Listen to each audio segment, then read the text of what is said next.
When you're on the go, every minute of the day counts. Meer Home Delivery and Pickup helps you make the most of every second. Get all your weekly shopping online, quickly and easily, from wherever you are, whenever you want. Then have your Meer order delivered to your home, or swing by and pick it up when you're out and about. Whatever works best for your schedule. The good life is in reach with Meer Home Delivery and Pickup. Eli, what are you doing? The podcast hasn't even started yet. I know, but I'm trying to get a snack in before I make with the funny. It's so hard to get a good meal these days. Well, have you tried Factor? What's Factor? Factor has chef-made gourmet meals that make eating well easy. They're dietitian approved and ready to heat and eat in 2 minutes, so you can fuel right and feel great no matter what life throws at you. Like an ad before your podcast starts? Try not to get too meta before the intro music starts, huh? Eat smart with Factor. Get started at factormeals.com/factorpodcast and use the code FACTORPODCAST to get 50% off your first box plus free shipping. That's code FACTORPODCAST at factormeals.com/factorpodcast to get 50% off plus free shipping on your first box. All right, Noah, thanks. All right, are you ready to podcast? Sure. Also, if you didn't like this ad, please stay. I promise the show is actually funny. Well, I mean, maybe. No, this is a good one this week. That moment in the Bible Tell me more. is where they didn't have a meeting with Peter beforehand about we're not resisting. So the guards come and Jesus is like, now is the time. And Peter cuts off a guy's ear and is like, yeah! I got you, Jesus! So wait, this is the Leroy Jenkins moment of and the Bible grinds to a halt while Jesus heals the guy's ear and is like, I'm so sorry about this. And Peter's like, motherfucker! God-Awful Movies.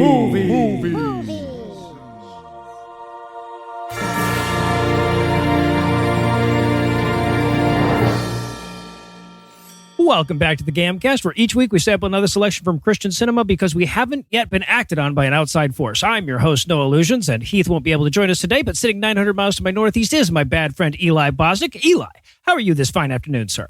I'm incredible, Noah. The hits just keep coming. Just take a moment. Take a moment to soak in the gratitude that this is episode 496, and we are once again gathered to say, okay, this is the worst thing we've ever watched. Once again, we have found another contender, and boy, I'll tell you what, we had to dig a long fucking way to find it. I talk about the movies on this show the way couples who die holding hands talk about each other. And also joining us this week is triumphantly returning guest masochist and host of the Talk Nerdy podcast, Cara Santa Maria. Cara, welcome back. Mm-hmm. Yeah. So this movie was so bad that I literally got COVID while I was watching it. It gave you COVID. Like, no lie, you guys. I had to take a COVID test in the middle of watching this movie and it came back positive. So wow. Fun times. I think you started this movie and then you ran out to like an anti-vaxxer march somewhere and just started grinding on people. Oh, I must have called up RFK Jr. This is my guess because I'm obviously vaccinated, like ultra vaccinated. I have the variant vaxes and everything. My guess is that I was exposed to COVID at some point and it wasn't getting its way into my immune system. And then as I was watching this movie, my immune system gave up. Yeah. Yes, No, it makes gave sense. up. It's And, like, what's yeah. the fucking point of keeping you alive if you're going to keep doing shit like this? Yeah. Exactly. Shut it down, boys. Shut it down. All right. So tell us, Cara, what will we be breaking down today? Okay. I think it's called the Avenger, maybe. It's an Easter service. Maybe we're just watching the Church of the Rock. At some point, it's a full-on sermon. I'm not really sure what it is. Yeah. Yeah, I feel like the right answer shifts as we go. It sure does. And Eli, how bad was this Easter service Church of the Rock full-on sermon? Well, if you loved watching your niece's elementary school musical, but you wish the principal came out at the end to explain that divorce is a passage of sorts and hasn't limited his options so much as created him as a brand new man, you will love This movie. Podcast listener, when I first watched this movie, so I found it on the depths of the internet with, the Epstein tapes or whatever the fuck. Yeah, this movie was bad enough that Eli had to upload it for. Like, we would not have been able to find it on our own. No, you can't find this This is next to the fucking angles of the Zapruder tape that we're not allowed to see until 2087. I watched this and I saw at the end, there's a sermon at the end and a little behind the scenes for you. I usually avoid things that have sermons at the end because sermons are just boring, right? We can kind of, make fun of the things they say, but they're just talking. I watched this sermon and I was like, nope, this one stays. Yep. Thanks, Eli. You're welcome. Holy fucking shit. Yeah. So what we have here is like, okay, so a bunch of Christians weren't allowed to watch the Avengers because, Thor is blasphemy or whatever. Fucking Scarlett Johansson wears a tight outfit. So this is a church cashing in on that by pretending that they wrote those lines, actually. They sure did. They sure did. They were all new to me, so this is going to be fun for you guys. Yeah. Yeah, absolutely. All right, so is there anything you guys want to nominate this one for being the worst at? Oh, yeah. Best, worst Canadians. Right? By far. I have so much love for my northern neighbors, but this makes me rethink all of those relationships. Right? Yes. Like, my opinion of Canada as a country was lowered by this. Yeah. I feel like we're going to find out that something at this church fell into a chemical vat, and that's why Jordan B. Peterson exists. Right? I think so. The founding elements of Jordan B. Peterson are in this building. You're right. All right, so I was going to go with best worst shit to inflict on Cara. Right? We haven't seen Cara in a while, so it's like we were doing an exponential Cara hate movie because this is yes, you're making up for lost time. It's a church service. It's bad music. It's bad singing. It's comic book. It's everything that she hates in the world. Everything that I know she hates in the world is encapsulated in this stupid fucking movie. 100%. Dear listener, if you don't listen to SGU, then you may not understand the depths of my distaste for all things sci-fi, fantasy, and comic book. But this was so painful at every turn. There was nothing redeeming about this for me. Right, because so much of it is just hey, you guys remember that one scene from that one Marvel movie that came out 11 years ago and was it's their third lowest grossing film of all day, whatever. It's all inside jokes and shit. Yeah, and I was like, no. Yeah. No, I don't remember that. I have not seen that. The only way to make this movie a more direct attack on Cara would be to send it as an email to SGU complaining that she talks too much. Yeah, exactly. Show this to the girl. Yeah, that's me. It's just the tone of her voice that bothers me. That vocal fry, man. Yeah, this is the worst thing that happened to Cara this year. And I'll remind you that she was supposed to be here last month, but furry listeners burned down her town. So yes, my city was on fire. And now I have COVID. That's right. This is so much worse than COVID. You should have been nicer about the furries. Should have been nicer. That's all I'm saying. And of course, I'm going to go with best worst stand-up routine. There is no doubt in my heart and my mind that this pastor, Mark, whatever the fuck his name is, Hughes, wanted to be a stand-up comedian. Oh, I was wondering what stand-up routine you were You're referencing the entire sermon. His entire sermon, it makes the blue-collar comedy tour look like fucking Lenny Bruce's set where he got arrested. It is somehow more irritating than What's the Deal with Airline Food and less interesting than The Cat in the Hat. It's truly astounding. It's pretty fucking bad. All right. Well, we have been hunting for this thing for almost a decade now, so we're going to keep the break brief. When we come back, we'll dive into all the ridiculous bullshit that is Avenger. Or The Avenger. They changed their mind midway through. This show is sponsored by BetterHelp. And this is the time Kimberly Pemberton said she'd rather kiss a slug than go to the dance with me. Yep, got it. Okay, and this is the election. This is the whole election? No, it's just the first bag of the election. Yeah. That makes sense. Hey, guys, what you doing? Oh, hey, Cara. I was just weighing Noah down with my emotional baggage. Why are you doing that? Well, what else am I supposed to do with it? Well, I mean, you could talk to your therapist. Psh, who needs a therapist when I've got Noah? Look how strong he is. Actually, I'm pretty tired. I would love it. See, he's great. He's great. Eli, incorporating an actual therapist into your support system is way healthier than saddling family and friends with your baggage. It is? I'm so tired. It is. And if you're thinking of giving therapy a try, you should try BetterHelp. What's BetterHelp? BetterHelp is fully online, making therapy affordable and convenient, serving over 5 million people worldwide.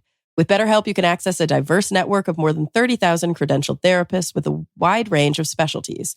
Plus, you can easily switch therapists anytime at no extra cost. So no awkward therapist breakups? No awkward therapist breakups. Build your support system with BetterHelp. Visit betterhelp.com/awful to get 10% off your first month. That's BetterHelp, HELP.com/awful. All right, Cara, thanks. I think I'm going to lie down for a second. Oh, man, I feel bad that I made Noah pass out. Save it for your therapist. Right. Pastor Mark Hughes, step forward. Oh, Lord, I cannot tell you how grateful I am to be in your embrace. Right? Sure. And I'm sure I don't have to tell you about the tens of thousands of souls I saved in your name, Lord. Yeah, no, you did do that. Something the matter, Lord? No, no, nothing. It's fine. And enjoy heaven, Mark. Okay, well, thank you, Lord. Yeah, whatever. Are you sure there isn't anything Seriously, dude, Avengers? Oh, I knew this was going to come up. And we're back for the breakdown, and we're going to open up on a Church of Rock logo and some music that I can only describe as desperately rocking out. Before we get to our play proper, online pastor Tim Ham welcomes us to the video. No, we just watched 45 seconds of a screensaver first. Oh, well, yeah. The best church services have a loading screen, Cara. There's, tips on there for how to do the triple jump. It's important. And I get it if you're watching this live, but edit it out for the actual upload. No reason to have this, especially for 40 seconds. Yeah. Yeah. So but then Tim Ham comes on to tell us that their services are pretty edgy.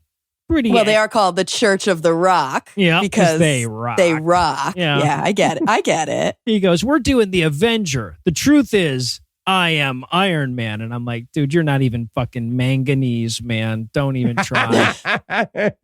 But he's going to tell us all about it. That was the first time I recognized we were doing Canadians in this one. He says, this one's all about. And I'm like, oh, nice. Okay. All right. We don't. I didn't get it until the next scene. That's when I wrote, is this a Canadian? Yeah. It's like same, but different. Right. Yeah. So we've so rarely get a chance to make fun of Canucks because they're just better people than us. Right. So this is going to be nice. It's part of what's wonderful about the Church of the Rock musicals, right? Because if this was some homophobic, transphobic American church that also happened to put on silly plays, there would sort of be this dark cloud of awfulness that we would also have to address at all times while they were talking. No, but this is pure. It's pure fifth grade. And we get to fully punch up the whole exact terribleness. Yes. So then the screen blacks out for, I'm going to say 8.5 goddamn minutes while generic suspense music plays, right? And then they show us, they've actually ripped off the Marvel logo with all the comics flipping through it or whatever. And they've used Marvel comic images to do so. Yeah. There's a reason why you can't find this thing on YouTube. I was going to say, I did write that. Why don't they have copyright violations? I forgot. You uploaded it for us. Yeah, they actually did not get in trouble for these for years. And then they fucked with, of all the things to get in trouble about, their Hamilton parody went viral.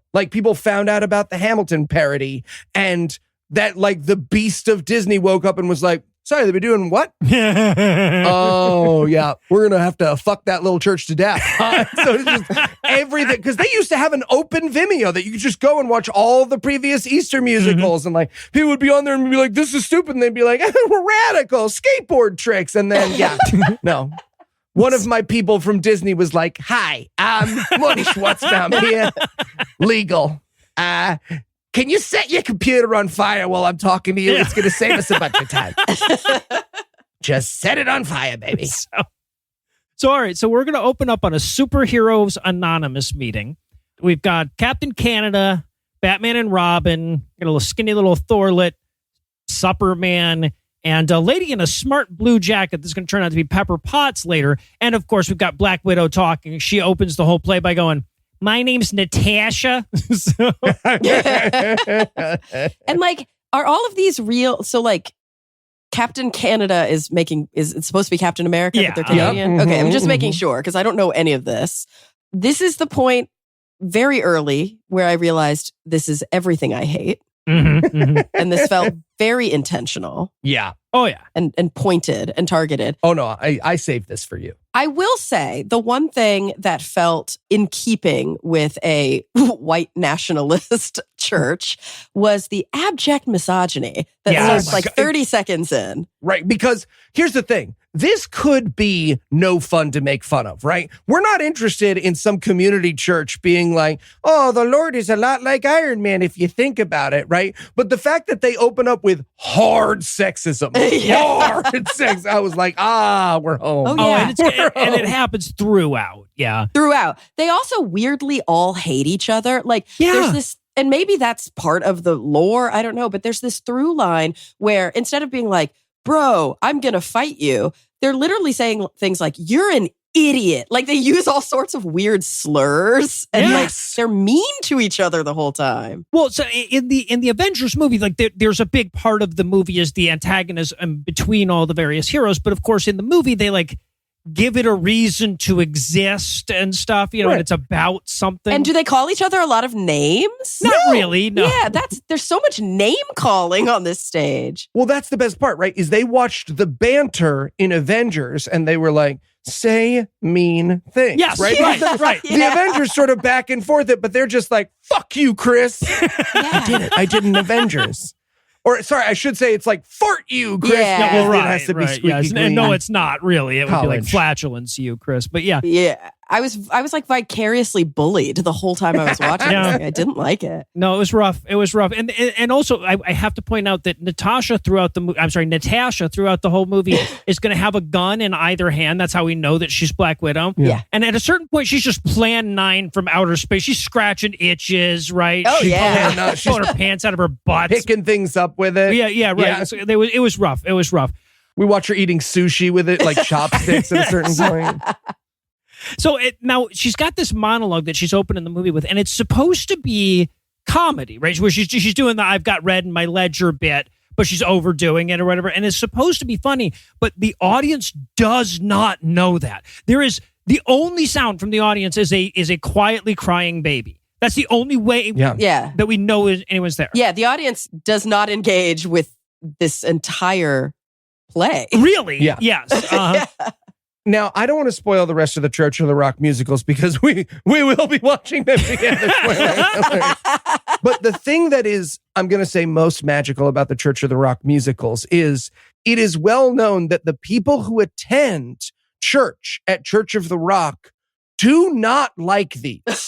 Right. They do not like them. Right. Church of the Rock is a giant 20,000 member church group that's like huge in Canada. They do not appreciate that this happens every Easter, but they're part of the cult. So they sit in fucking stony silence while once a year, Pastor Mark is like, this year I'm a spider. Spooky, spooky skeletons. And they have to do it because here's the thing. If you're allowed to turn to your friends and family and go, I think that guy might be wrong about literally anything. Yeah. It's the Yes. whole pyramid comes to tumbling down. There's an incredible essay about this by Jenny Nicholson has done an incredible essay on like the cinematic universe of it, and she focuses a tremendous amount on the audience shots. Yes. That are rare. We didn't get. Nope, I don't think there's we got not a any single of No, one. this there is one. only at the end Yep. did they like pan the camera and you catch them a little bit. Yeah, but there is one where they did like a full pan and you see that everyone is dressed in their Easter best. I think it's like Beauty and the Beast. They're just fucking hating it. They're hating it as much as any other devout religious person would hate this experience. And it makes it so much better. Oh, Yes. Yeah, so Black Widow finishes her monologue, and then we go immediately to the name calling that Cara was talking about, right? Captain Meer or Captain Canuck is arguing with Thor, and they get into a fight. And they're so dumb. They do the whole like, what's that over there trick, like Thor does the what's that over there trick to Captain America. But there is something over there, right? There is. The villain is actually walking in. So, and that villain, of course, would be Loki. Mm-hmm. He comes in and he starts talking, and I'm like, oh, good. He's doing a British accent for us. He sure is, baby. Lucky us. Also, I know it's just a tiny moment, but I do have to talk about it. At one point, Thor says, "We have no quarrel with you, brother." Qual? Yeah. So I think what was written in his script was qualm. Quarrel is the line from the movie. Yeah, or quarrel. Yeah, that could have been it too. But qual is definitely what God said. And I can promise you one thing about this movie. No second takes. No second takes. This is the point in my notes where I wrote that I am watching this at like midnight and I just tested positive for COVID and took a bunch of cough medicine. So this is extra weird right now. Yeah, right. Oh, yeah. No, this is the shit you want to hit at the same time as hydrocodone. Oh, yeah. I'm also realizing that I don't know any of the lore. So I do not understand any of the references and I don't know who any of the characters are. This has to make so little sense to you because, okay, so then they start doing... They're just directly lifting lines from the movie, which they'll do several times. And they're also the worst lines in the whole fucking movie. They're doing the Loki kneel before me scene, right? But they're also mixing it with weird music. Did they do this in the movie? Are they playing a lot of Ozzy Osbourne in the background in the actual movie? No. Okay, making sure. No, I have a whole fan theory about one particular guitarist who I'm going to get to later in the film. Yeah. And I think he's why we hear a lot of the rock music that we hear. Yeah. But I do want to talk about the differences between the Avengers and this Avengers ripoff because it's so telling that they don't understand it, right? So in the movie, the Avengers, Cara, I apologize for telling you about the Avengers. No, I need to know. I'm very confused. I know this was on your will, won't, want list. Firmly under won't was Eli describes the plot of the Avengers. But in the Avengers, Loki has a magic stick. He makes everybody kneel. And the person who stands up to Loki is a very obviously Jewish-coded man who says, there are always men like you. Get it? You're talking about Hitler. Okay? Yeah. What happens in this church musical is that Thor goes, what is your deal, Yes. brother? Yes. I think you might have missed what that scene was about. So, okay. And now possibly the best thing in the entire fucking movie has happened because Iron Man has to come to the rescue, right? I love this. and they've got the guy playing Iron Man. They're lowering him on some little fucking crane thing. And it is so hilariously, impossibly, indescribably slow. Like and off kilter with where they've got the video for his little jets. The video behind him has the little hand jets, but like immediately the two things are not lined up anymore. So you're just like, is he farting that? What's going on here now? Podcast listener, again, I hope you find this on the deep web the way that I did. But if you have not seen this, just picture what the perfect comedian would time it as. And that's what it is. It's so slow. It's so slow that it stops being funny, but has time to start being funny. Yes, it comes around. It comes around. That's so rare. I was weeping. Yeah. I was weeping. I have to admit, there were a couple times in this where I was like, I get it. Yeah. I get it, you guys. Right. So, but he finally gets, and remember, he's supposed to be riding to the rescue here, but 3 minutes later, he fucking lands. And then the Pepper Potts lady comes over and they have like an attempt at stealing some lines from the Iron Man movies that make no fucking sense.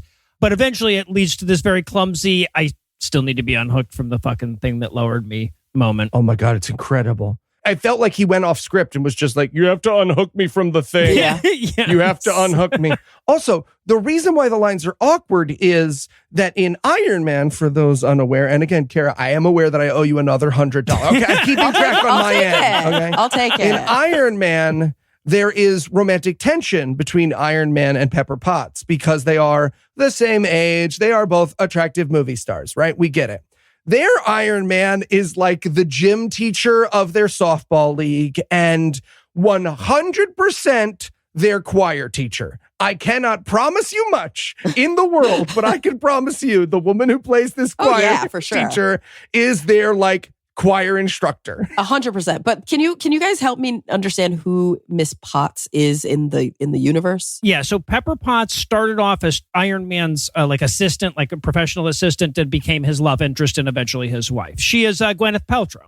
Okay. And then he married her. So this woman is supposed to be Gwyneth Paltrow? Yes. Yeah, this is their Gwyneth Paltrow. Yes, it is. Well, right. And that's what, so Eli kind of stumbled over his words here, but the contrast here is insane because that woman is like 50 years old, right? And the Iron Man she's guy wearing is a very smart pantsuit. Yeah, right, exactly. Suit, and the whole like natural sexual tension thing doesn't really work out because this woman looks like this guy's mom. It's just it's kind of it's kind of weird. Whoa, there's supposed to be sexual tension? Yes, I think so. Yeah, that was completely lost on me. Well, if it's supposed to be Iron Man and Pepper Potts, and then again, the lines don't make sense without it, right? When he's asking like, "How small are your hands?" or whatever, it doesn't come off the same way. Oh, yeah, I was completely lost. By the way, for those of you who were wondering why Heath isn't on this week's episode, he actually was until this point. And when we said there wasn't sexual tension, he stormed off in a huff. I don't know when he's coming back to the show. It was a pretty ugly fight. We'll let you know. So now finally Iron Man's loosened from his lowering thing and he can go confront Loki. They steal more lines from the movie. This is where we get the first genuine laugh from the audience when he says, does mother knowest that thy wear her drapes or whatever it is? Stolen from Avengers. Oh, okay. Yeah, and the audience genuinely laughs. You can hear one guy in the audience at that point say very audibly, I like that. Now, I will point out, they at one point steal the wrong line, which is really funny. So I note that you both noticed it in your lines where he says, I'm pretty sure he doesn't dress like the bellboy from the Holiday Inn Express. And then you all wrote some variation of what? And that's because in the scene where Loki has that conversation, he's wearing a red jacket that buttons across him. It does, in fact, make sense in the Avengers. It does not, in fact, make sense in this Easter musical because they bought the one Spirit Halloween costume for the actor who plays Loki. Yeah. I feel like this is the point where I'm starting to recognize that anytime I don't really understand something, it was probably lifted from the film. But then later I realized, no, just nothing makes sense. Right. Yes. Yeah, even if you know the films, it doesn't make any sense. Yeah. There is a great moment, though, where they can't quite use the line because he's giving the whole, like, if we can't protect the earth monologue at this point. He says, if we can't protect the earth, you can be blessed, sure will avenge it. Because they can't say damn. Can't say damn. That's what he wants. He does use the word recompense. Yes. Mm-hmm. I was kind of impressed by well, that. again, he stole that one from the, that's a movie. Oh, he stole it from a movie. Yeah. Okay. And the movie is actually very well written. So, as comic book movies go. But now, and you're thinking to yourself, well, surely it can't get worse than this. And then, then in all caps, I wrote, "OMG, are they going to sing?" They're gonna sing. It's a musical. So Loki, it's sort of a musical because sometimes they just lip sync and dance. Yeah. Here's the best I could. I really spent some time, podcast listener, on trying to come up with a metaphor for you. And what I can do is this. You ever, like, there's a family event and everyone has decided they're planning a song and there's one aunt who can't sing, but then she stands up and sort of talks to the rhythm of what everyone else did for grandma's 100th birthday, right? And everyone applauds real loud for her. It's like that, but that's everyone in the musical all the time. Plus, there are 11-year-old children doing very basic cartwheels behind them for no reason. All right. So we get these. First of all, there are giant subtitles for some reason over this song, and only this song. Right? Or they do it once again at the very end. They've got giant subtitles. The subtitles guy wakes up towards the end. And look, if this actor was improvising this song, the rhymes would be shit. I could have written down all of them, but here's the worst one. He goes, "This scepter I'm holding will destroy the earth you're knowing." Think about what a tortured construction of a sentence that is to get to that shitty-ass, half-ass rhyme. So Jesus. I didn't even recognize until like a full verse in that this was Call Me Maybe. I never figured that out. I noticed that in your notes, and I was like, was it? Mm-hmm. And the whole time he was like rap rocking Call Me Maybe. There's somebody in the background just going like, Yes, you can hear somebody sort of singing along that doesn't know the lyrics in the background. It's like completely out of tune. Yeah. Well, what happened is It was so weird. He's so out of tune that it's very clearly like choir director being like, it's okay, I'll like kind of sing behind you. I just met you. And he's like, hello, I just met you. It's like so painful. Also, they do all the verses, which is so Yep. fun. Oh, it's lucky us. Going, and the backup dancers appear to be under duress the entire time. We got to talk about the backup dancers. So we've got all of the other superhero characters are just sort of standing around and they've been given nothing to do but sort of sway. And at one point, it's at 10 minutes and 35 seconds in the video, if you can find it, the guy playing Thor is trying to do the bet you can't pick up my hammer thing to the actor playing Robin. But the actor playing Robin is all like, dude, I am not bending over for this stupid fucking play. And so he just doesn't do it. And Thor gets like visibly mad about it. Rick, we said in rehearsal it was a good bit. We could watch this thing like 5 times and just focus on each character and it would be a totally It's so different important. movie. Yes. Because this is also where we meet my favorite character, which is backup dancer who can't do a cartwheel. What does she have? The Spirit of the Lord. That's what she has. Yeah. So when everyone else does a cartwheel, she, who is 2 rows back, just moves her arms in a circular motion like she was doing the beginning of a cartwheel and then scooches over a bit. Okay, I think you're getting ahead of us because I've got so many notes on the cartwheels. I think that's in a later song, though. Is that later? Is that later? Yeah.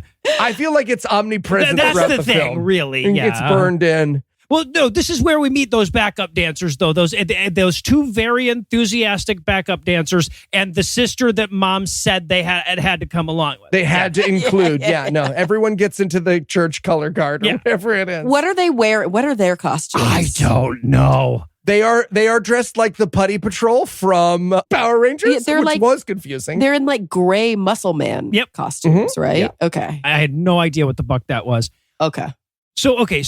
So Loki leaves and Iron Man has to chat with the crew now. Now, the star of this scene clearly is Screeching Baby. The baby the really baby's great. takes it up a notch here. Screeching Baby is all of us in this moment. Screeching Baby is basically saying, this doesn't make sense and is sacrilegious. It's so much fucking Yeah. That atheist baby is offended. For sure. On He has behalf yet of to the be fully audience. indoctrinated. Right, Yeah. right. But so what we're doing now is that Iron Man is doing the Jesus Fishers of Men scene with the other superheroes. Oh, really? But it's like Mad Libs with superheroes. Right. Right. It's like you took the Fishers of Men speech from the Bible and then you inserted words like Superman and Batman and Age of Ultron in there. Right.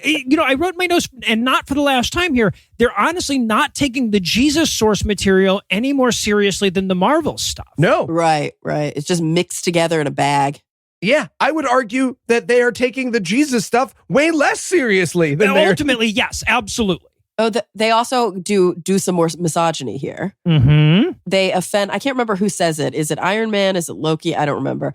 But call the woman in the leather jacket who is who again? That's Black Widow, yeah. They call Black Widow Natasha the only real man there. Mm-hmm. And that's somehow he offends everybody in that sentence. Yeah. Ugh. It's so weird because Iron Man is the Jesus character in this, and they're making him a He's, complete like, really fucking mean. douchebag. Right, I know. right. Yeah. Jesus wasn't mean. Well, what's funny is they also keep having him do the I am Iron Man thing. Yeah, what and is that? I thought it was so weird because it's like a dad who only knows that Batman says I am Batman. Right? Yeah. But what I realize is they're trying to do Jesus constantly saying I am the Lord God, right? All the, like I am the Alpha Omega, which Jesus does all the time, and it would be, when said out loud, as awkward and off-putting as saying I am Iron Man at the beginning of every scene is. But by switching the line out, they prove how weird it is to just announce your title every so often. It makes no sense. He's like a Pokemon. So, but ultimately, he shuffles off all the DC superheroes and just keeps the Marvel ones. And then Wait, which are which? Tell me. I'm learning. So Superman, Batman, and Robin, they all have to go. Those are DC properties. And then and so they don't come back until the very end. Yeah, they don't come back till the curtain call. Yeah. But why did Batman sound like RFK Jr.? Because Batman sounds like RFK Jr. That's part of the lore. Oh, thank you. Yeah, no problem. I can help you out with learning this. so much. There are not many times when I'm an expert in the thing, Cara, but you hit on one of them with this one. So, all right. So then Captain Canada comes up to ask how much he's going to get paid to be an Avenger. And they're doing this because they want to shoehorn in a song, but I really wanted that to be Peter's first question too. How much does a disciple make after taxes? But when you say fish, like get it from the mouth of it, all right, that's weird. That is a weird way to get our money for Caesar. There's also a weird moment where Iron Man does a Jesus quote here, but he just substitutes in the word Playboy Mansion at one point for one of the phrases as a means of slut-shaming Black Widow. And I'm like, this is your religion, people. Like, I wouldn't probably do that in a room full of Christians. No, I wouldn't do any. We create Bible Peace Theater once a month. And I think if we had created this ripoff, we would have been like, it's a little insensitive to the story, don't you think? I think we could just... Will you tell it and give our thoughts? But all of this was set up so that Captain Canada could sing us this song about having bills to pay. Oh, yeah. Has nothing to do with anything. This is just his go-to karaoke song, apparently. And he was like, look, I'll do it, but I get to sing work, work, work at some point. So then that wraps up. We get this polite, at least it's over applause at the end of it. Oh, yeah. The anemic applause this whole time is giving me life. Right. Like, yeah. It was nice to know that no one was having any more fun with this than we were. Of course. Yeah. Camaraderie. Except for the lady playing Pepper Potts. She was fucking lovely. She was the best moments of her life. She best is moments of her life. The karaoke queen. Avengers Easter play, her wedding day, the day her children were born, the day she died. So, okay. Count them. So then we cut to Iron Man doing some computer stuff, and Nick Fury shows up, and it's this little kid, and I'm sure that's because this is the only black person that any of them know is this 11-year-old kid. Oh, okay. He's the only black person in Canada, actually. They found the black guy. It's played by Samuel L. Jackson in the film. Yeah. But he's 12 on the stage. Yeah, yes. And by far the best actor in this entire goddamn play. Right? Yeah, I mean, I don't know if he actually has talent, but he is giving 1,000%, and I'm here for it. Yes, he's absolutely. giving it his all. And it's also very clear that he has been given instruction to do a Samuel L. Jackson impersonation, and he is ignoring that instruction. So help me understand this whole interaction, because from what I gathered, he's an insurance agent there to collect premiums. Like, I was very confused by what was happening here. So look, in your defense, nothing this kid said ever made sense at all, whether or not you know everything there is to know about the Nick Fury character. I don't know what the hell the kid was talking about. Did you figure that out, Eli? No fucking chance, man. I feel like a lot of it was inside jokes about like that part of Manitoba or wherever the fuck they are. Right, or something. yeah, or like Mad Lib of a Mad Lib situation, right? Like they substituted a bunch of the words, but then they had to substitute even more words last minute, and so we just lost all sense of the script. Yeah. But eventually he leaves, and Pepper Potts comes in, and it's time for her to sing us her first song. She's going to sing Heartbreaker, and she's going to fucking rock it. Okay. Oh yeah, she is. Wow. This is the only part of this that was not fun, because what is undoubtedly true is that this mom of three choir director had talent. Yes. At some point. Yep. And patriarchy squished it. They squished it into the confines of Pepper Potts in this church Easter play. Oh. And we're watching just the tiniest moment of freedom for her before she goes back to the jail cell that is her life. Oh, God. And it is, in point of fact, a heartbreaker, the song she sings. Dude, you ruined it for me, because this was the only part that I really enjoyed. Yeah. I also enjoyed it. I wrote in my notes, if the rest of this movie was just her doing karaoke, I'd be thrilled by that. You say and if she had pulled a gun out of her waistband and shot her husband in the chest, kissed a female band member on the mouth with tongue and then walked off into the distance, it'd be my fault. But I know how this story ends, and it's with a fourth pregnancy. It is. That's so fucking sad, man. All right, well, now Eli's got me all depressed, so we need another break. But we'll be back in a minute with even more of The Avenger. What about keto? Do you think I could do keto? Eli, I'm not keto. Oh, you're like super keto? One of those, like, it's raw. Hey, guys, I mean, what's going on? Eli's asking me for, I don't know, health advice, I think. He keeps yelling, where are the cubes? Matt Damon has cubes, I've heard. Eli, if you want to eat well without breaking the bank, why don't you just try Factor? What's Factor? Factor has chef-made gourmet meals that make eating well easy. They're dietitian approved and ready to heat and eat in just 2 minutes, so you can feel right and feel great no matter what life throws at you. Oh, like Eli dressing up as my twin sister at Thanksgiving so we could hang out. Exactly like that. With 40 options across 8 dietary preferences on the menu each week, it's easy to pick meals tailored to your goals. I don't know, Noah. Have you actually tried it? I sure have. I love that Factor helps me keep my heart-healthy diet without breaking the bank or my back with chopping and prepping. All right, I'm sold. Where do I sign up? Eat smart with Factor. Get started at factormeals.com/factorpodcast and use the code factorpodcast to get 50% off your first box plus free shipping. That's code factorpodcast at factormeals.com/factorpodcast to get 50% off plus free shipping on your first box. All right, thanks. Eli, you going to give up about the cubes now? Fine. Still don't know how your parents figured it out so fast. Yeah, man. I don't have a twin sister. Ah, that's it. There it is. All right, everybody, I'm pleased to say the Avengers have assembled. Black Widow. Reporting for duty. Hawkeye. I'm here. The Hulk, Thor, Captain America, and myself. And, of course, Brian. Hi, everybody. Sorry, why is he here? Oh, I just wanted to help. You know, I was doing my part. But you don't have any superpowers. So? Neither do you. I am a highly trained spy. Yeah, but like, if we were fighting humans, I'd agree that would be useful. But since both you and I are comparing ourselves to the Incredible Hulk right here, kind of seems like it shouldn't be a problem. You know what I'm saying? Come on, man. Do you even have any skills? Oh, you mean like a bow and arrow? Yeah, I have a gun. So, you know, already better than you. I could also do tricks. Tricks. Got it. Look, this isn't about comparing ourselves here. It's just that we're superheroes and you aren't, okay? Okay. Can I borrow your suit then? Because I feel like I'd be a superhero if I was allowed to wear your suit. No, it's this my suit and I'm the only one who can use it. Are you? No, my wife has one too. Okay. Hey, folks, cutting in with a quick apology. For reasons that we still have not been able to determine, my track for this next section of the show was severely corrupted.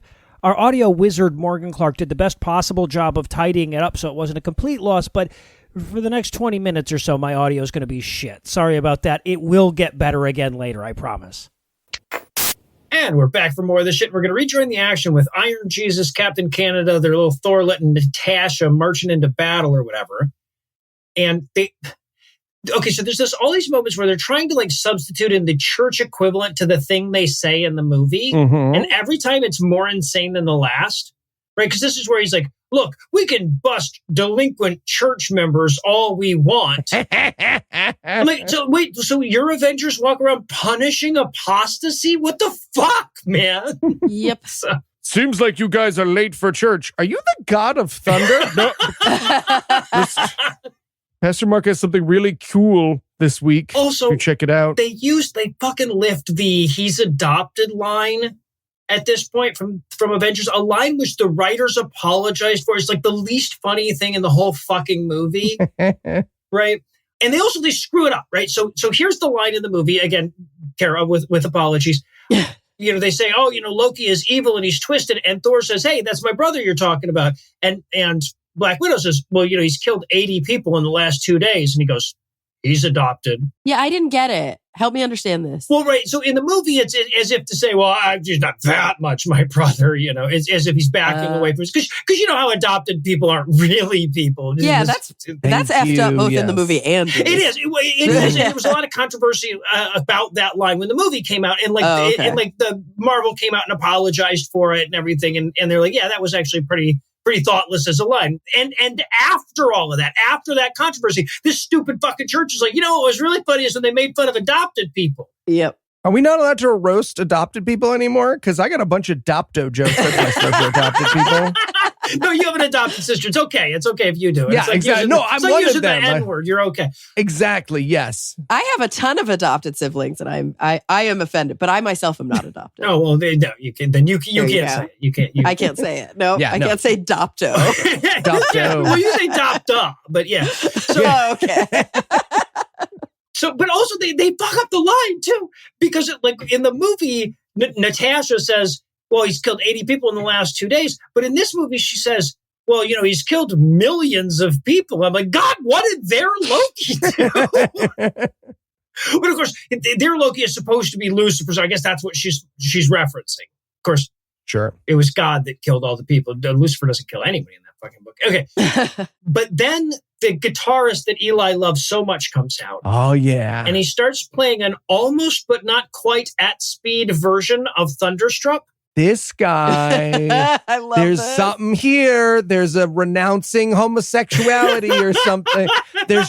He's just a little too good at guitar to have not tasted freedom for at least a second. Okay, but he's not so good at guitar that he can play Thunderstruck at the speed that the goddamn drummer He sure is can. using. No. So throughout this movie, we will listen to him fall progressively further and further behind both the lyrics and the drum track to Thunderstruck, and I love it so goddamn much. Yeah, you got to get those in-ear monitors, man. I know they're annoying at first, but they're so important.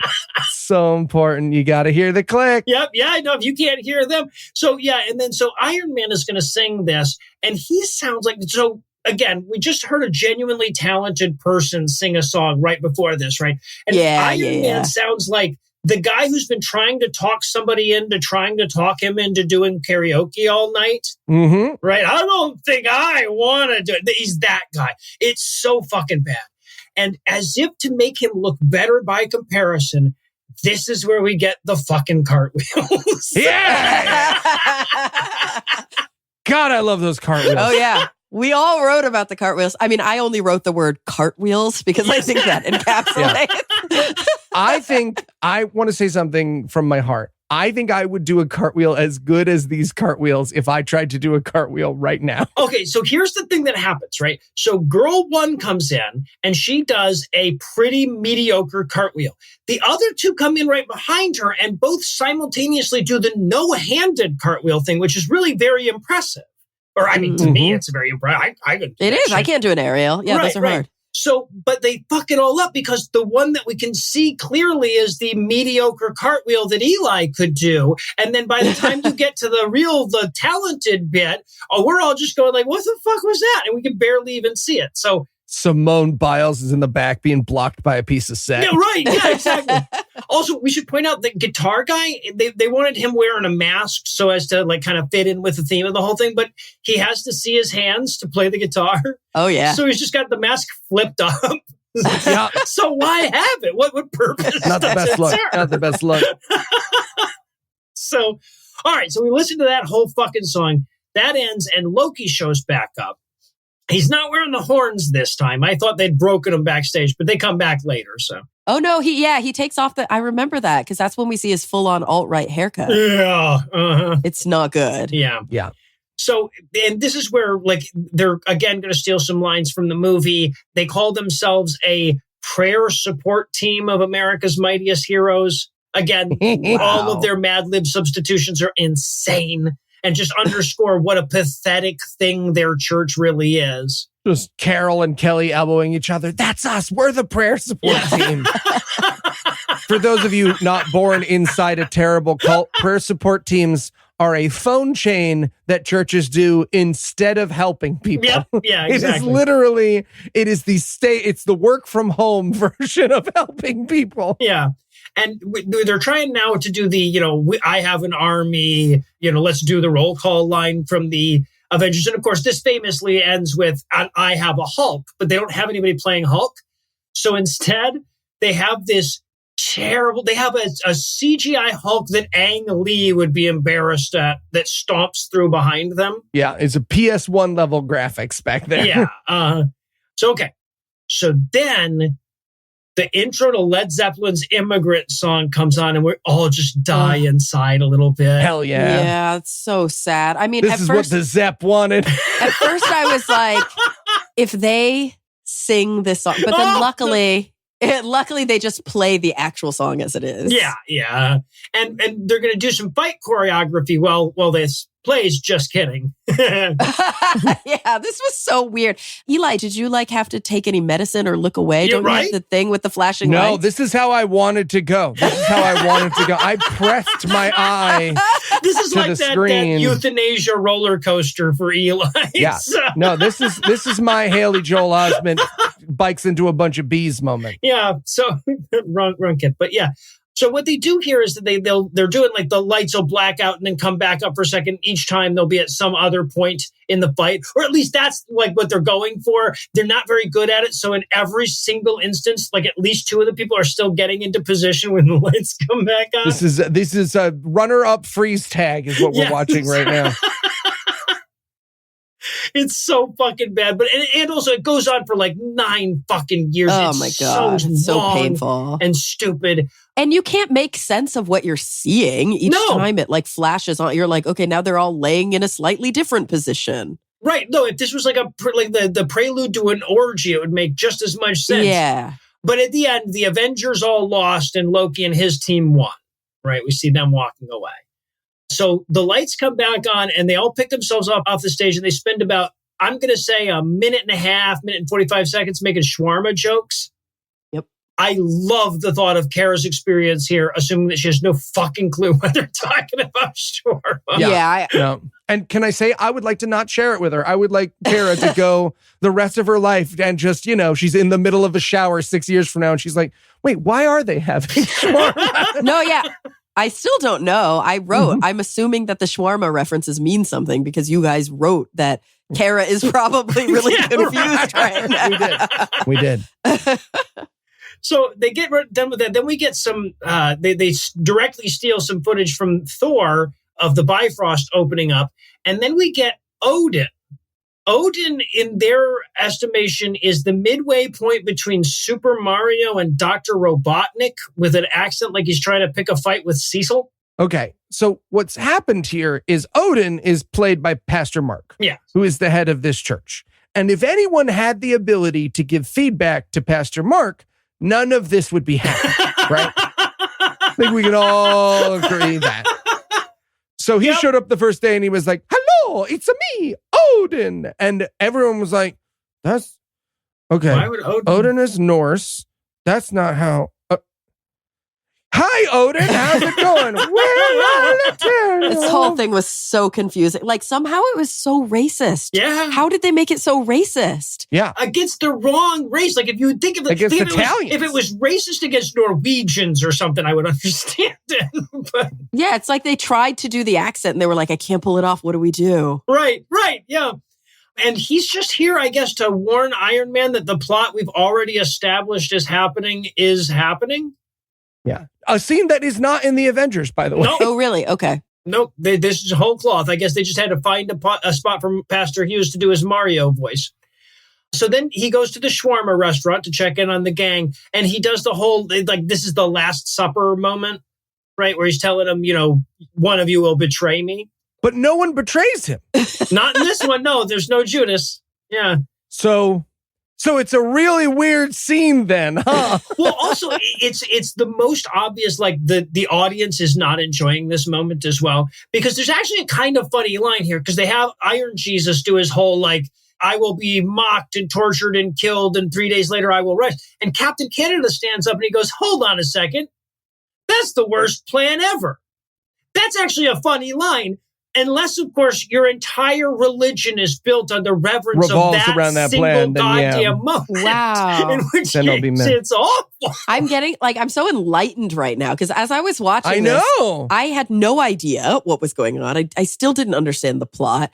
And I was just hung up on the fact that they were fake eating. They were pantomiming. Yeah, They right, were right. pantomime eating. Like they It was couldn't very afford distracting. prop food. Apparently not. No. No. All the money went into the muscle suits for all of the guys in the I don't think anyone in that province knows what shawarma is, let alone in this play. Now, I caught a reference here that I think I imagined, right? You know how people walking through the desert imagine water bodies and stuff like that? mhm. So when Loki shows up, they come up and they knock off one of his horns. I imagined that to be a Peter reference, but I think that's too clever for something this church group could have thought of. It's absolutely because later Iron Jesus restores it. That is absolutely what they were going for. And let's give them credit. That was genuinely fucking clever. Funny. That's It's good. the only time they were ever clever in this entire fucking movie. So I'll give it to them. Cara, that's my favorite moment in the whole Bible. Do you know that moment in the Bible? Tell me more. Is where they didn't have a meeting with Peter beforehand about we're not resisting. So the guards come and Jesus is like, now is the time. And Peter cuts off a guy's ear and is like, yeah! I got you, Jesus. So wait, this is the Leroy Jenkins moment of And the Bible grinds to a halt while Jesus heals the guy's ear and is like, I'm so sorry about this. And Peter's like, motherfucker! They're all like, oh, fuck. It's the best, and it's in history forever. I'm not going to hell because I'll get to the gates of heaven and he'll be like, you jerked off on all those graves. And I'll be like, yeah, you cut off that guy's ear though. And he'll be like, oh, all right, you got me. In you go. I've got him. I've got him. So, okay, now it is time to crucify Jesus. So, what? Okay, folks. The whole, I knew they were going to crucify Iron Man in this. The whole reason we're watching this is because of the viral, the meme of this image from the fucking play where they're crucifying Jesus. But literally nothing could have prepared me for them actually goddamn doing it. Right. And also, in my defense, when you see the picture in the meme, you don't realize that they're doing it to a minor key medley of pop tunes. So. Sure are, baby. They sure are. It's the end of the world. And, what's the other one? When I Get Knocked Down, yeah. When I Get Knocked Down. So is it really a medley if it's just two songs? No, That's my actually, at a question. certain point, it's just they couldn't decide on which of the two songs they were going to sing. No, yeah, it's just a really bad mashup. Yeah. That's what they're trying to do. Yeah. And it's not good. And they're actually singing it. Mm-hmm. Oh, yeah. For a while. Like during the crucifixion, he's up there being like, it's the end of the world. Yeah. It's so weird. Yep. They do give him the scepter to the side as they pull him up there. So I get it. They know all of the wounds. And then, okay, so now he's crucified. And Pepper Potts is going to sing I'll Be There to us. What? Why? Because she said she gets two songs. She gets, because they were in rehearsal and she sang Heartbreaker and she felt alive for the first time in her entire life. And she was like, can I please do that again? Can I please do that again? I would like to sing another song, please. And they were like, okay. And she does sing it another song. in its entirety. Fully earnestly. Oh, yeah. And he is in so much pain. He's so obviously in pain because so even the comfortable form of crucifixion is wildly uncomfortable. Yeah, like his arms are out to the side and he's mostly just holding them up himself and he's not very strong. I have placed a photograph of his face. I took a little screenshot. Yes, you did. It's in our notes. And it just gets worse and worse the whole time. It's like he also has to shit. But there's also a very fuck you for singing so much better than me, Judy look to us. Yep. Right? There was he's very... Genuinely, podcast listener, if you're not a patron, I'll make sure Tim comes and steals this and puts it on the Patreon for those who deserve it. But if you're not a patron and you're wondering what you should be picturing, genuinely, Grumpy Cat.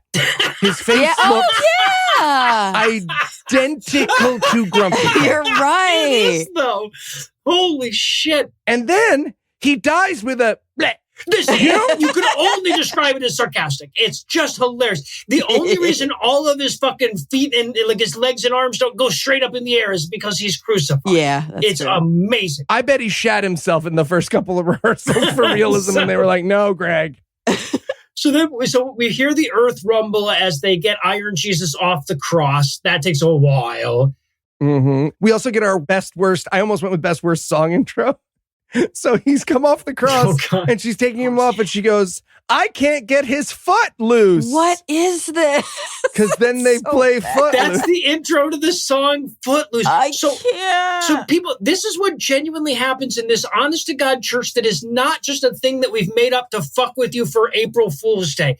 They get Jesus off the fucking cross and he sits up and he goes, actually, I'm fine. And they all sing Footloose. And they all sing What is Footloose. happening? I can't, again, like if an atheist group did this, I'd be like, not okay, everybody. Like, look, let's have fun. But if they did this in front of Christians, I'd be like, this is a little far. Yes. Also, I just have to point out that the subtitles guy woke up during Footloose. Yep. So he was like, fuck, Footloose. But why? That's the thing. They just sing Footloose. Well, I think they changed like two of the lyrics in there somewhere. But Did yes, they? I honestly don't know the lyrics to No, Footloose it's well not enough clever. to know. No, it's Just definitely not clever. Watching these full-grown adults do the hand jive to Footloose. Oh, yeah. Gave big I don't want to be around anymore .gif vibes. Yeah. Like real. Everyone was on a watch. The prayer chain was doing a lot of work. So also like they're doing the passion play, right? They're leaving out the whole part where Jesus goes to the tomb and then rises 3 days later. Like they get him off the cross, they sing Footloose and that's it. We're fucking done. I'm like, who the hell is ministering to the sinners in hell, dude? Schwarma. Needed a Schwarma scene. So yeah, no, they all take their fucking vows. They do their curtain calls at this point. Yeah, I can't believe they do a curtain call. Like it's not necessary. And Pepper didn't even get her own ballot. She should have got a song. Very sad. Yeah, She should have gotten. But I get excited at this point. I'm like, oh, good, it's over. Right. And then I look, and it's only scrubbed halfway through. Yes. Halfway. Mhm. Yeah, no, I wrote in my notes. I'm like, they're taking their vows. What the fuck, guys? We've got a lot of show left to do. Yeah, half of the show is left after this. Yeah. To be fair, I pressed that little forward 10 seconds a lot from here on out. Yeah. All right. Well, I'll tell you what. That's over, and we've still got a third of the show and a third of the video left to break down. So let me give Act 3 of a 2-act play the hard sell somehow, I guess. What will we talk about? Will Cara have any interesting anecdotes to fill the time? Have either of you guys been watching season 3 of Reacher? Find out the answers to something, I'm sure, when we return for the holy shit, it's just a goddamn sermon now conclusion of The Avenger. Dude, just look at the photo. I have to call 911, Eli. They're going to hang up on you again. They've blocked our numbers. Hey, guys, what is with the pre-ad shenanigans? Eli won't stop showing me his gains. His gains? My gains, Cara. Honestly, you're not ready. I'm sure I'm not. So this feels like an odd question, but why is he showing you his gains? Well, because I recommended Fitbod. What's Fitbod? Fitbod is a fitness app that customizes every workout and adapts as you improve to avoid boredom and plateaus on your journey. That sounds great, but have you actually tried it? I sure have. I love that Fitbod works with the equipment I have on hand so I can get a workout whether I'm in a hotel room or a fully stocked gym. Okay, so next you're going to tell me that people can get 25% off or something? As a matter of fact, they can. Level up your workout. Join Fitbod today to get your personalized workout plan. Get 25% off your subscription or try the app for free for 7 days at fitbod.me/GAM. That's fitbod.me/GAM. Thanks. Now, what are these gains you're talking about anyway, Eli? Okay, so Cara, you know how the body has a surprising amount of medically defined sphincters? You know what? Forget I asked. Yeah, that's what I said. Hey, Pastor, do you have a second? Chris, absolutely. What's up, dude? You could just, it's right. I wanted to talk to you about your sermon this week. Oh, you're talking about Jesus has the reases? Yep, that is what you called it. Look, I understand that we want to make faith relatable, but I worry that maybe you're overdoing it. Really? How so? Well, so for instance, the first 11 minutes of your sermon this week, they were, what's the deal with airline food? It's so bad. Why is it so bad? Well, yeah, no, it is. It is. I just don't think that God is also in the sky is quite the transition you needed to draw the things together. Wait a minute, Chris. Is this about cutting my segment about how black guys talk? Because that's a firm no, Chris. Sir, I told no, you. sir, It's staying no, sir. in. Look, so if the message that we have is salvation, you understand how a bunch of pop culture references and jokes kind of minimizes that importance, right? I mean, gosh darn it, I think so, Chris. I'll write something more serious. Okay. All right. Well, I'm glad. It's no problem. Pastor, your Ghost Rider motorcycle just arrived. Oh, excellent. Chris and I were just talking about that. No, we weren't. And we're back for more of this shit. And now it's time for fucking Mark Hughes to preach at us for a bit. Well, pre-preach. Yes, This well. is okay, look, I get it. You're a church production. So for those of you who were never churchgoers, there's this little thing that happens before the sermon where the pastor kind of vamps while the parents all take their kids to free childcare, aka the reason one joins a religion. But they kept it in their fucking movie. We watch him be like, all right, well, have fun. Yeah, no, kid care is room B and C today for the under fives. And while everyone stands up and grabs their coats, our cast is just going to come out and sing another song for no reason. Right. Well, so, okay. Well, first we have to compliment the band, right? He's like, this music was all played live by our band. And then the camera cuts to just fucking Susan looking confused for like 30 seconds. And then the band. Why is the camera pointed at me, Jeremy? And by the way, the band is in complete darkness. So it's completely unlit. So we can't really see it, but I think it's just one guy. I think it's an evil giraffes on Mars kind of a situation there. 100%. Yeah. Just like a lady with a keyboard or whatever. But yeah, then he does his who's drinking tonight shit for like 3 fucking minutes. It's the vamp is so painful. He's like, he does this thing. I love it so much because every theater director does it. They go, hey, and you know what? How about a hand for the tech guys, huh? They're real. They're the ones who keep us in the light. Am I right? Am I right? They're all smoking. They're all smoking indoors. And he's like, but while I'm doing my vamp, please entrust your kids to people who haven't been vetted in any meaningful way that belong to the world's child rapiest profession, if you don't mind. But it's free, Noah. It's fucking free. Oh, well, there is that. Yeah. And you get what you pay for. He doesn't get it. The parents in our audience get it. Right. Parents in our audience are like, wait, when is the free child? What religion? How do I get? I'll join the Jesus, whatever. And then he's like, well, we got another song to sing, and then we're going to get an abbreviated Easter message. And I'm like, I bet it's not very abbreviated at all. And I was right. Sure isn't. But first, okay, now we have a song. We have our actual Jesus song for the first time. Oh, right. Yeah. The first time it's like, is it a song that's well known or did they write this song? I don't know. I can't imagine that they wrote it. Can't help but notice that your notes here, Carol, were I can't watch this. I'm fast forward. Someone's Paxlovid hit.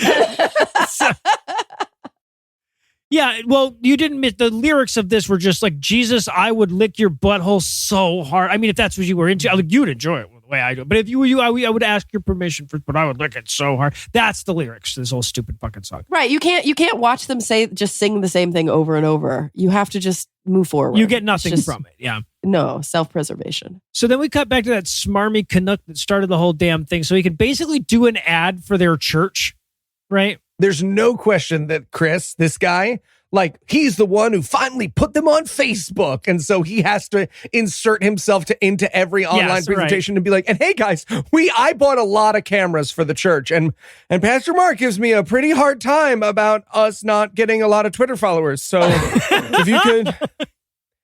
And I love this because we've talked about this before, but there's always a point in Cara's notes where she just gives up, right? Uh-huh. This is it, because like the last scene she just wrote, I can't watch this, I'm fast forwarding to it. And then in this ad, she just wrote, nobody wants to go to your shitty church. Yep.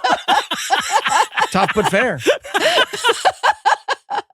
And it just gets worse from there, guys. Yeah, you guys write a lot during the sermon, and I don't. I sure did. Like I have like 5 times as much notes as any. Like I have like this first segment. Eli's got like a half a page. Kara's got like a third of a page. I've got like a page and a half of shit on this. There at one point, and I know I'm jumping ahead, but it doesn't matter. At one point, literally, I wrote, "I'm so lost. nothing matters. I care not at all about anything he's saying.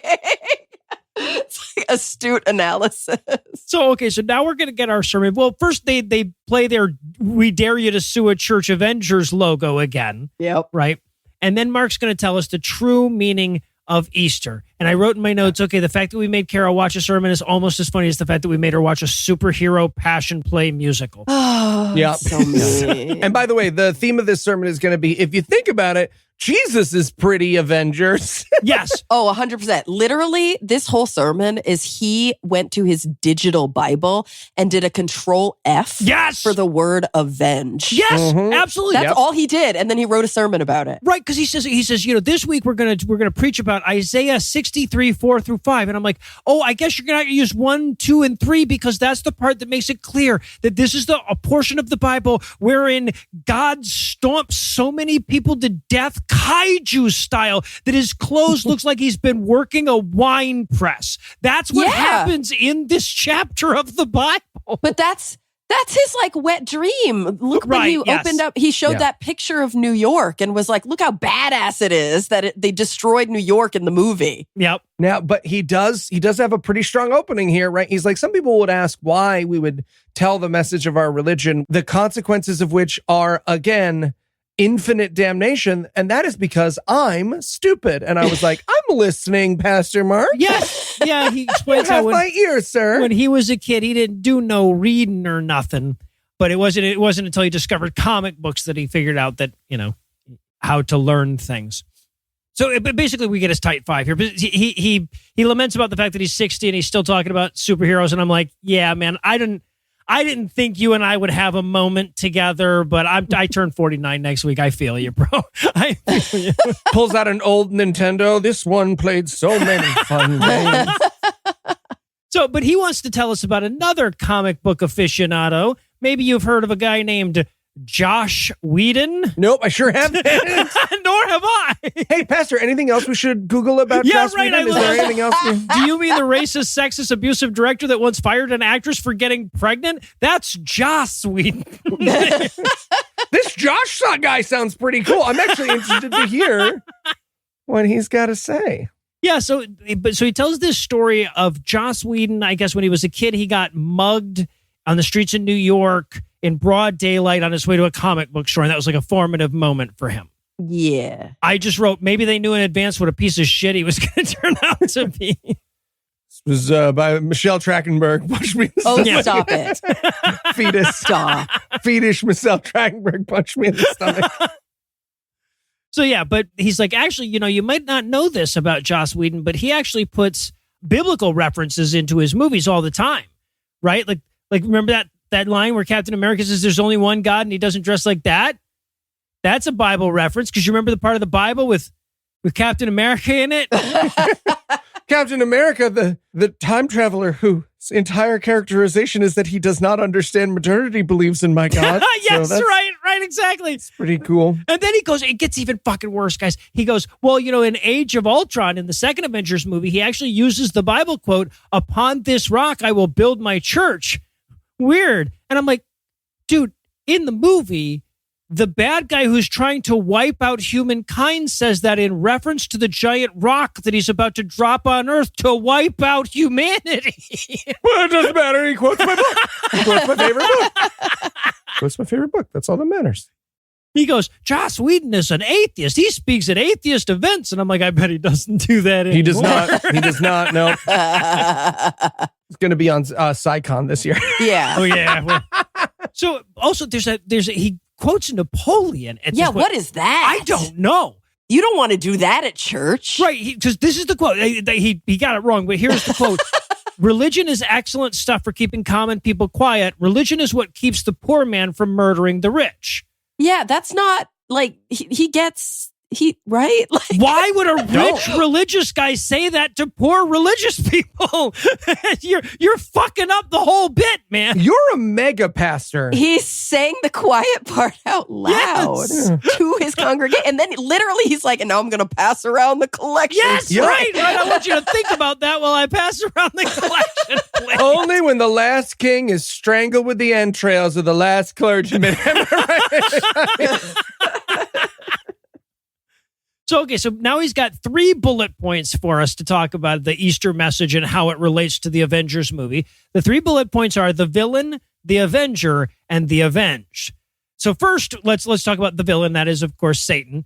He says at this point, he's like, the Avengers have stolen from the Bible, like that Loki character, obviously based on Satan. Yeah, because he's bad. I have so many notes on that because the accusation then would just be they stole the same thing that we stole, but also like Loki is a different religion's god. Right. He's based on he's just genuinely based on a god from a different the only less accurate character you could call a Satan character is Jesus. But like, it's all the same, right? And that's really like, it's like he's getting it without getting it. Like, this is why I don't like these kinds of movies. Sorry. I feel like the quintessential... You don't enjoy your trips here? Good versus evil. It's so boring. Oh, you don't like superhero movies? Yeah, right. No, yeah. What did you think I was talking about? Movies that you watch with us. I thought you meant Christian films. Yeah. And I was like...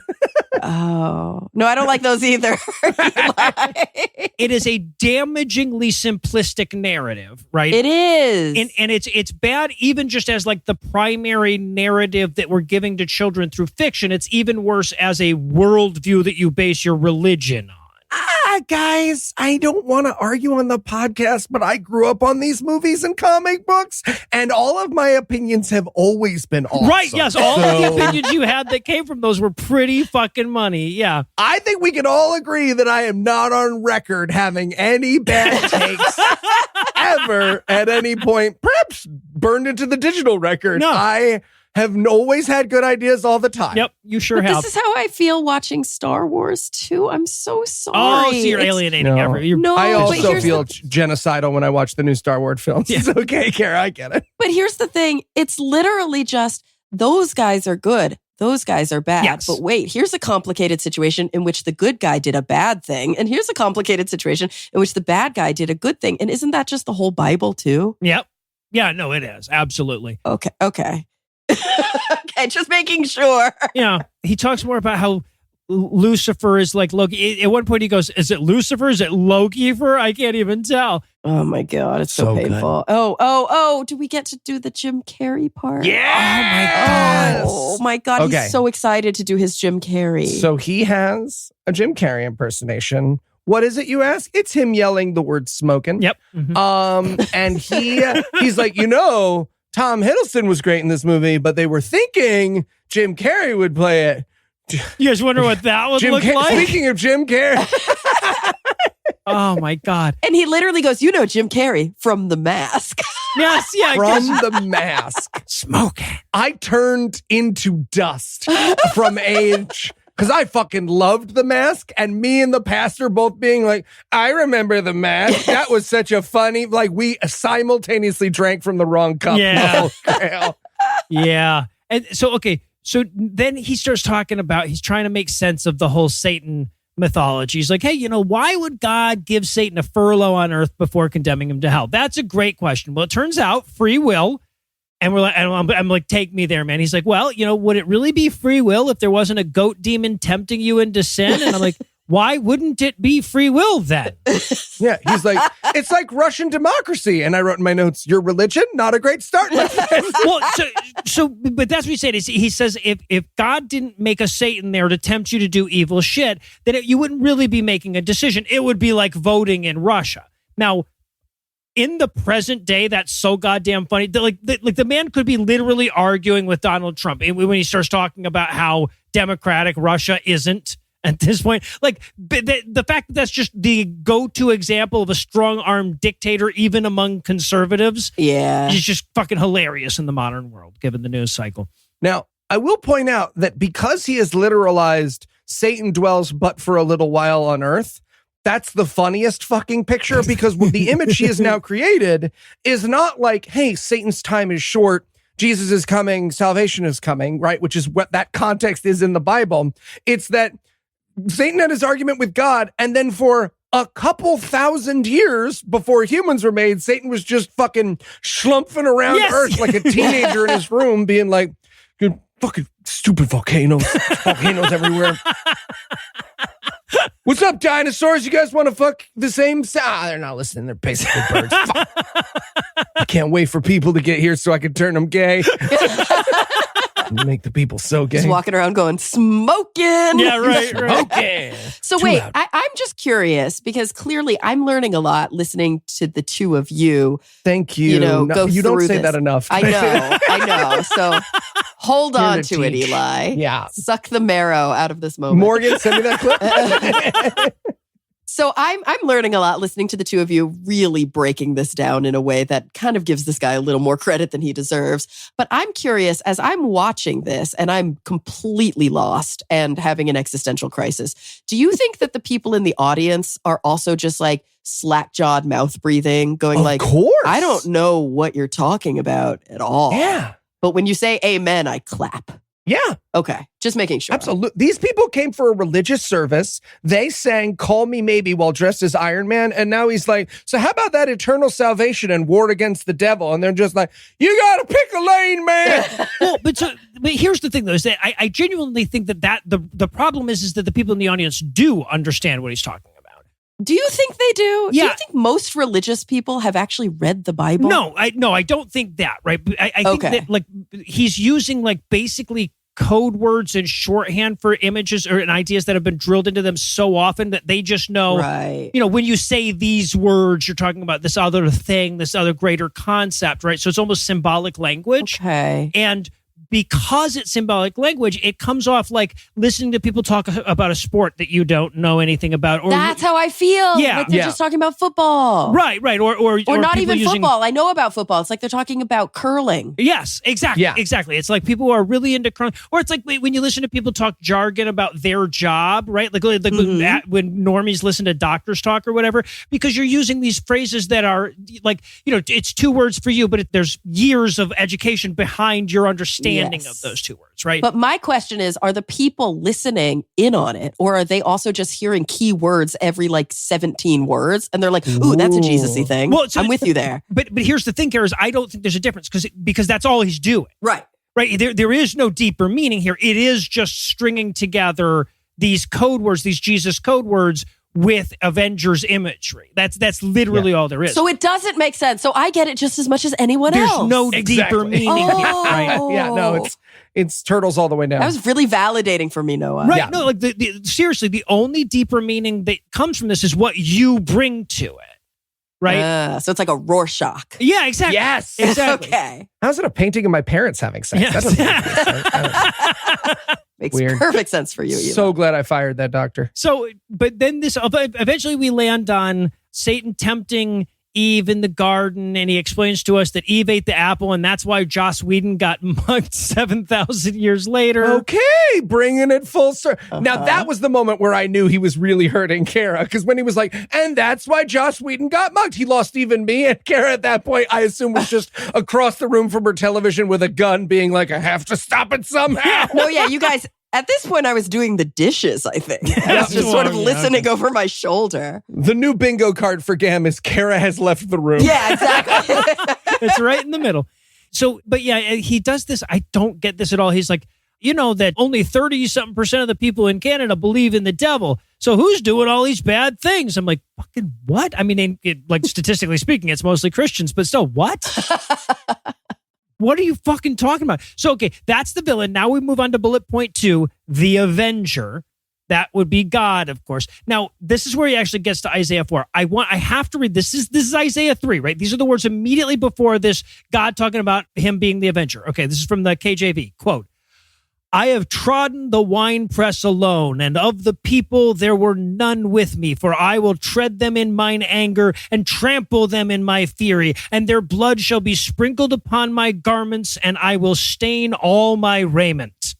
All right. Get it, God. Jesus. Right? Yeah, that's some, that's some serial killer shit Like right an there. Iron Man. Yeah. Yeah, just like Iron Man. And again, like, the metaphor that he is using here is, hey, you know, God looked down at a world full of sinners and thought, who can possibly make this better? The best person for the job is me. And I wrote in my notes, yes, God and the director of every community theater who casts himself. Yes. Right.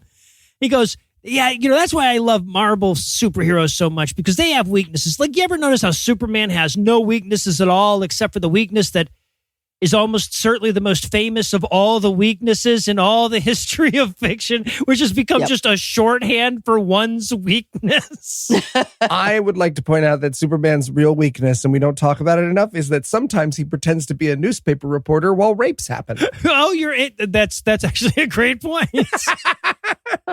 So, but now he's going to go through and he's going to explain to us all of the Avengers' various weaknesses. And he's going to try to turn this into the 7 deadly sins, which is stupid because he doesn't have 7 of them and there's no gluttonous Avenger or whatever. But anyway, he goes, all the Marvel characters have profound human weaknesses. And I'm like, do they? What is Thor's profound? Tell me the Hulk's profound human weakness. Have at it. Anger management. Anger management. Yeah, I don't know how profound that is. Like, that's his power. That's his power. I think the problem, actually, if you look at the series and if you've watched all the movies and read all the comic books like me and Cara have, he actually can't get his anger up for most of that series. It's a problem. Yeah, He can't get his anger.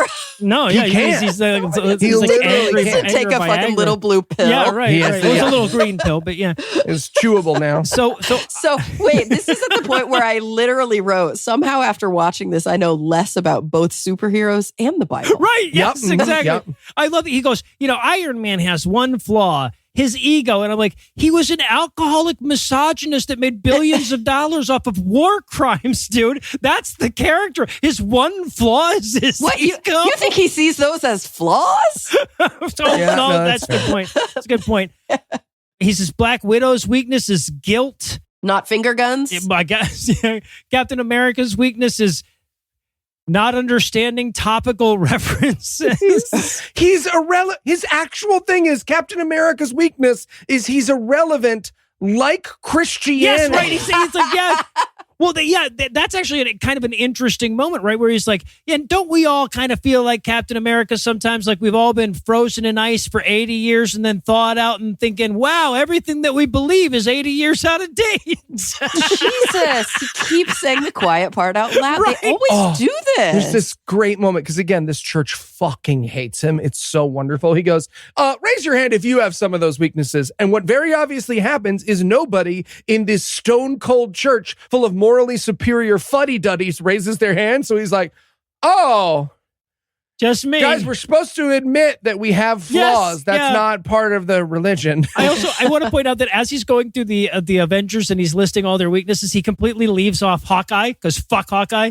His weakness is snowplows, by the way. His weakness is that he doesn't have any fucking power. Yeah, well, Black Widow. He had Black Widow on there though. But then, he explains that we also have weaknesses. And then he starts telling the story. This has nothing to do with any fucking thing. I guess this is him being humbled, right? Oh, God. The story about when he was preaching at the football stadium. No, but this is him being full of hubris. It is him Humble. telling This is the a story. humble brag. Right, exactly. That's the thing, is that he's going to tell us this story about when he was humbled by the world. And it's going to start off with, we did a stadium and 16,000 people came out and they were screaming and cheering for me and people wanted to interview me. I'm like, you're doing it wrong, man. Yeah. Humble. He literally tells a story about getting mistaken by a reporter for a professional athlete. I do not believe that for a goddamn second. No. Nobody ever thought this guy was an athlete. And also, that is not a story you A tell. football player, no. An African-American football player. No, and that is not a story you tell to be humble. That's a story you tell. Like, that's like a Trump level narcissistic thing to say, where everybody goes, I don't think that happened. Right. Yes, exactly. He's trying to tell a story about how humble he needs to be. And it's like, so first of all, I want to point out that 16,000 people, he says 16,000 people came out to our football stadium thing. I'm like, that is such a small crowd in a football stadium. Also, Milt Stegall is black. Milt Stegall is black. Yes, right. And then somebody mistook him for this famous football player. Yes, this famous African-American football player. Jesus. African-Canadian football player. I don't know. It's still part of America, I guess. But yeah, and so his humble story is like, I was at an event where I was the main speaker and thousands of people were cheering for me and someone mistook me for an elite athlete. I sure was humbled. It's like if Cara told us how humble she was, because sometimes she drops her Emmy. Yeah, that's right. So, and then this ends with a story about a carpet layer smashing a canary to death with a hammer.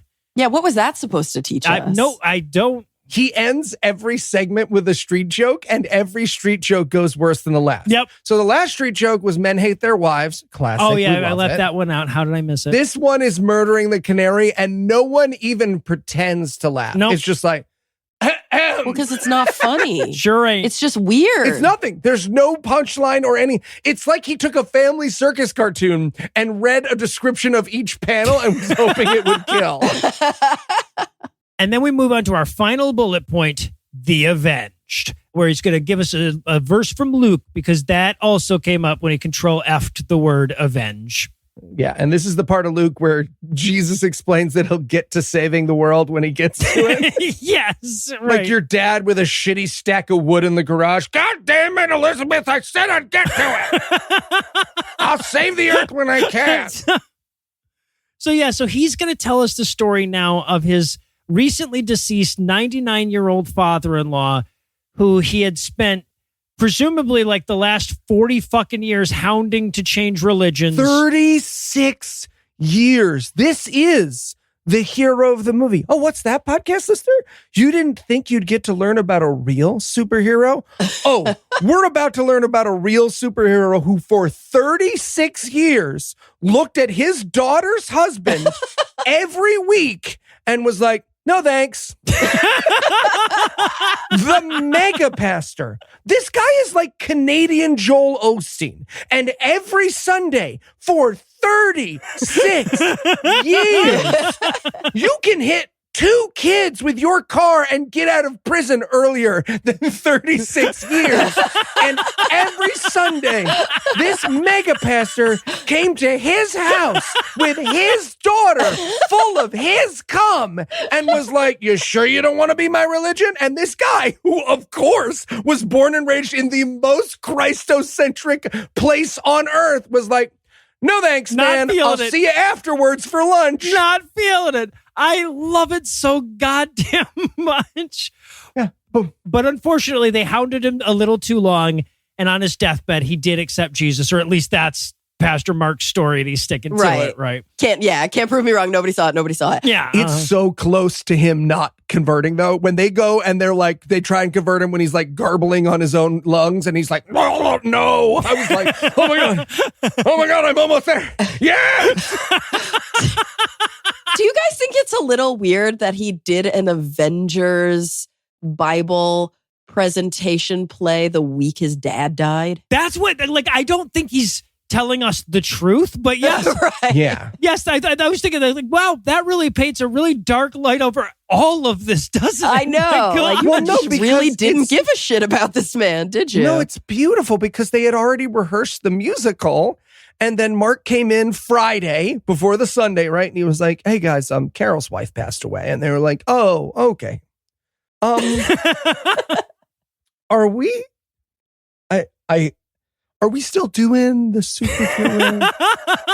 Because we have this, we built the set. I don't know that we can. You can't change the graphics already. It's too late. We promised Carol she could sing a song. Yeah, right. She's going to kill herself if we say no. It's what he would have wanted. Okay? No, right, it's fine.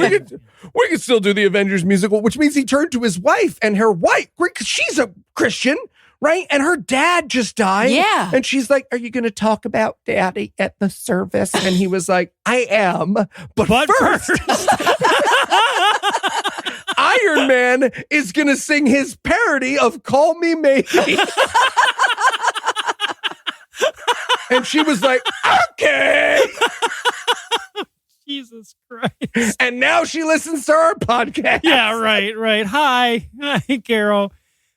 So, yeah. So he tricks us into thinking it's over, but then he's like, no, I want you to all bow your heads. And that's where Screeching Baby shows up again and goes, no! Never! He says, like, if anybody wants to become Christian, now would be the time. I'm not going to call you forward because, well, that would demonstrate the futility of everything that we're doing here. So, It does that. Okay, I have to point out that this is literally a method for several magic tricks. Is like, and okay, how many of you had a red card? Wow, a lot of you. yes. Yeah, but they all need to pray. They all thank Jesus for dying. What was that weird thing where he's like, and Confucius is dead And Buddha is dead. Yes. And Muhammad is dead. And Elvis is dead. is dead. But Jesus has risen, and he is the Avenger. Is Jesus is dead? I'm pretty sure he's dead. No. Jesus Is he alive up there? Jesus rose from the dead, and he and then he Now he's a zombie. rose bodily into heaven. So there's just a living 2,000-year-old guy Just up walking around on a cloud. Because you got to wonder, like, is he like the one person in heaven who still needs to shit? there. Yeah. Right? Yeah. Like, This raises a lot of questions. no. Because he was made out of flesh. Right? And 2,000 years, that'll go bad. It will. Mummy Jesus. Mummy Jesus.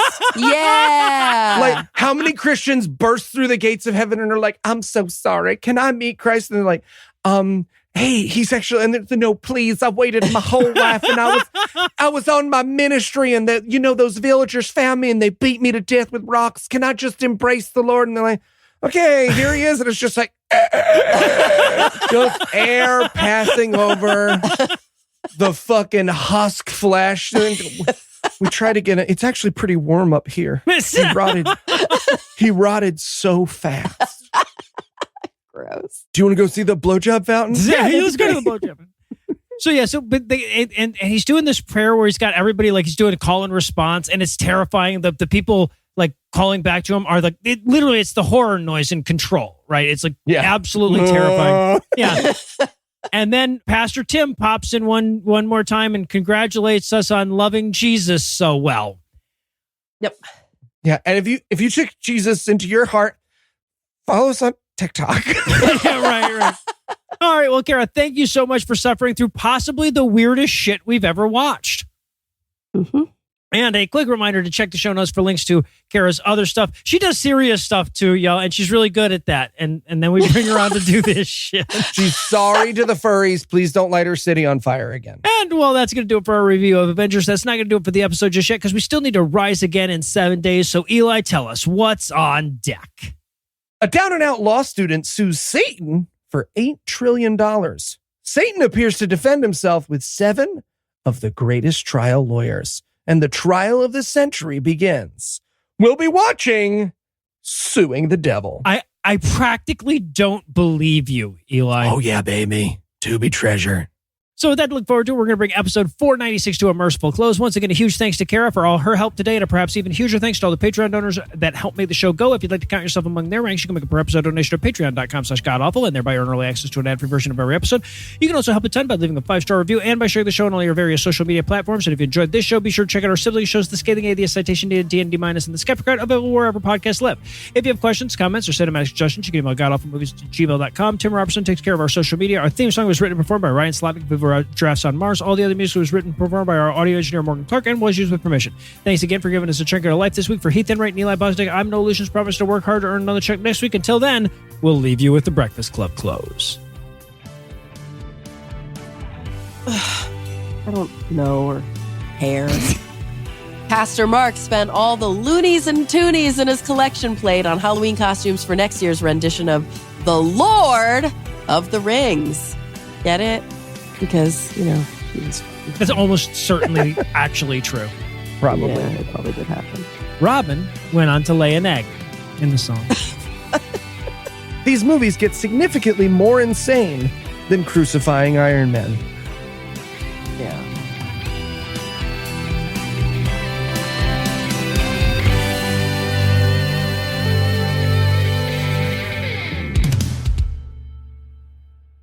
Lord, I cannot tell you how grateful I am to be in your embrace. You sure you don't want to do that a little more Canadian, Eli? But Eli, I'm usually very hesitant to give you notes on the air like that, but I'm so glad that I Canadian voice added quite a What bit. a quick Mia Boot was switch, right there. too. Yeah. You had that just like waiting. That's how good he is. That's the other thing. I wouldn't have asked if I didn't know how Marlon good he Brando. is, so, yeah. First take. I have like 27 of these fucking things. I just won't let anyone else use them. I won't let anyone it's else so fucking use them. weird. And they're autonomous, so I could just deploy them and stay home. Wait, is Black Widow actually have superpowers, or does she just have finger guns? She's just a lady. Yep, she's just a lady with a gun in each hand, because that's helpful. Yeah, yeah. You gotta get that dual wield going. Yeah. She can do flips. A lot of flips. She does flips. It's Not- great. not how in this Put to movie. death with her thighs. Yeah, A lot. Does that a lot. All right. Factor ad. There it is. I love how you said breaking your back chopping. Yeah, That's no, right. that's a lot of. Well, backbreaking, Heavy chopping, knives. Back-breaking. Yeah, I it's use a fine. lot of very, Julianne. very He large. only knives. cooks with axes. Is his Yeah. thing. and that one sword from Final Fantasy VII. That's Yeah. his rule.